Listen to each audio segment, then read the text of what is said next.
मैं मेरी पार्टी पूरी तरीके से हम लोग छात्रों के साथ हैं। स्टैंड की आपने बात कही, मैं मानता हूं कि कहीं ना कहीं इस परीक्षा में धांधली हुई है, कुछ तो अनियमितता बरती गई है,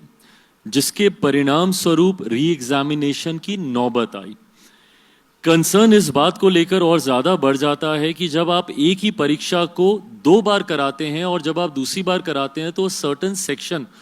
ऑफ बच्चों के लिए आप कराते हैं, आप पूरे उसके लिए आप दोबारा नहीं कराते, आप एक समूह के लिए आप दोबारा कराते हैं। और ये उस सेंटर का री एग्जामिनेशन था जिस सेंटर को बाद में 22 सेंटर में बाइफर्केट किया गया और सारे बच्चों को अलग अलग बैठा के, अगर इसको मैं सामान्य परिस्थिति में मानूं तो लगभग 22 सेंटर्स में इसका मतलब गड़बड़ी हुई थी।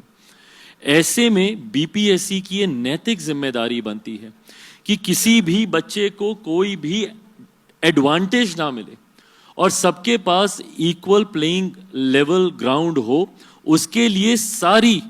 परीक्षा दोबारा कराई जानी चाहिए थी। ये जिम्मेदारी बीपीएससी की बनती है। चिराग पासवान ने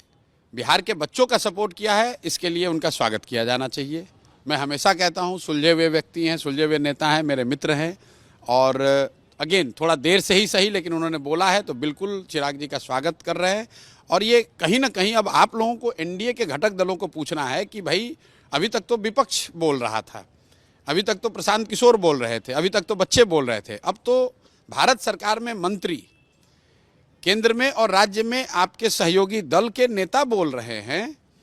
कि बीपीएससी के परीक्षा में अनियमितता हुई है, धांधली हुई है और री एग्ज़ाम होना चाहिए। तो उसका जवाब अब भाजपा के नेता दें, उसका जवाब जदयू के नेता दें, सरकार दे।